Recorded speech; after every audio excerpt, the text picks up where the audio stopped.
frère Eugène Brou de Côte d'Ivoire. Révélation du Seigneur Jésus-Christ à toute l'Église.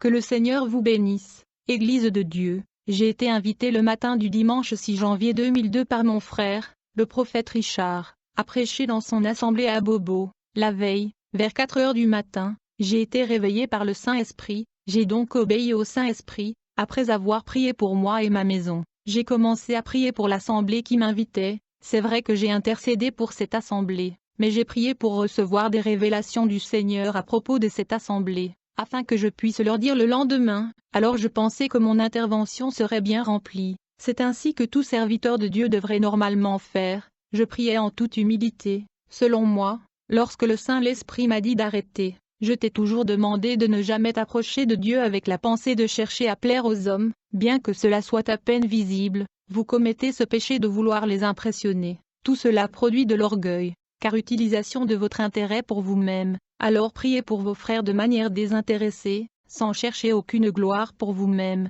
et vous verrez, frères et sœurs, j'ai commencé à le faire comme un enfant, sans arrière-pensée. Soudain, le Seigneur m'a ouvert les yeux et m'a montré cette vision. J'ai vu au deuxième ciel les démons se réunir contre les chrétiens. Ils ont dit, jusqu'à présent, le bilan est bon, nous avons beaucoup accompli contre les chrétiens, nous avons réussi à faire tomber plusieurs hommes de Dieu dans le péché de l'amour de l'argent. Ils appellent cela le ministère de prospérité, ou l'onction de prospérité, et nous avons lié leur cœur à ces choses. Beaucoup sont tombés dans l'orgueil, ils ne courent plus derrière leur Dieu, mais derrière les biens de ce monde et leur propre gloire. Pourtant il est écrit, car celui qui veut sauver sa vie la perdra, mais celui qui perdra sa vie à cause de moi et pour l'Évangile la sauvera. Que sert-il à un homme de gagner le monde entier, alors qu'il perd son âme? Ou que peut donner un homme en échange de son âme? Les démons ont dit, nous avons fait en sorte que ces pasteurs cherchaient beaucoup la gloire des hommes, manifestant l'onction d'une manière si charnelle. Ils agissent pour que les fidèles crient, tombent et entrent en transe. Ils appellent cela recevoir l'onction. Ce sont des démonstrations qui ne livrent personne. Les esprits possèdent ces gens pour jouer le jeu de spectacle et ces manifestations. Puisque ces pasteurs cherchent à être applaudis par les hommes, il se passe beaucoup de choses qui ne concernent pas Dieu dans ces services. Cela les conduit eux et leurs assemblées dans le péché et malédiction. Beaucoup sont tombés dans des péchés sexuels et ils continuent par orgueil. Ils acceptent les raisonnements que nous leur donnons et ont des relations sexuelles en secret. D'autres vivent encore dans l'adultère, la masturbation, etc.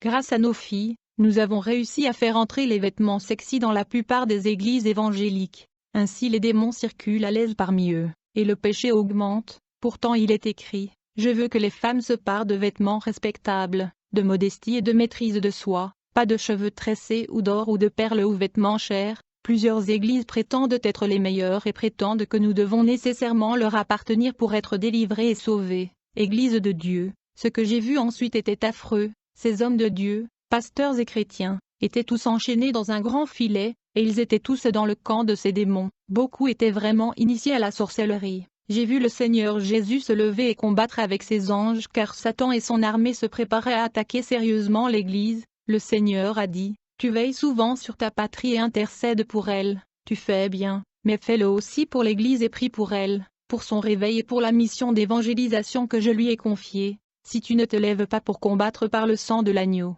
l'Église ressentira une grande honte dans les temps à venir. Satan prépare un temps de difficulté pour l'Église. Unissez-vous pour une véritable intercession, pour libérer vos frères qui ont déjà été capturés par les démons, et entrer dans l'œuvre de l'évangélisation des âmes. En chemin, prêchez ce message. Le royaume des cieux est proche. Guérissez les malades, ressuscitez les morts, purifiez les lépreux, chassez les démons. Je vous le dis en vérité, tout ce que vous lirez sur la terre sera lié au ciel, et tout ce que vous délirez sur la terre sera délié au ciel. J'ai vu les occultistes, les rosicruciens et les fausses églises vendues à Satan. Ces groupes étaient totalement d'accord avec ces démons pour attaquer les vrais enfants de Dieu. Église de Dieu, le Seigneur m'a alors parlé des chrétiens que les démons ont liés. Ils viennent à l'église quand ils veulent, ils viennent en temps de prière pour être comme tout le monde, ou à cause de certaines personnes qu'ils ne veulent pas décevoir. Ils le font aussi à cause des sorciers dont ils ont peur, ou parce qu'ils pensent à leur avenir. Le réveil ne leur dit rien, l'œuvre de Dieu ne leur dit rien, le Saint-Esprit ne leur dit rien. Église de Dieu, le Seigneur m'a alors parlé de certaines grandes églises qui sont actuellement dirigées à plus de 80% par les démons, parce que tout est routinier. Ce sont les hommes qui décident de tout et qui programment tout à la place du Saint-Esprit. le péché est largement toléré, tant d'églises sont mortes, et d'autres meurent spirituellement sans préavis, beaucoup d'entre elles sont devenues riches, malgré tous ces péchés, mais le Seigneur a déclaré qu'ils périront avec toute leur richesse s'ils ne se repentent pas et ne se convertissent pas. Merci, frères et sœurs bien-aimés, que le Seigneur vous bénisse. Vous pouvez lire les chapitres 1, 2 et 3 de l'Apocalypse pour le discernement de ce message. Que celui qui a des oreilles écoute ce que l'Esprit dit aux églises. Amen.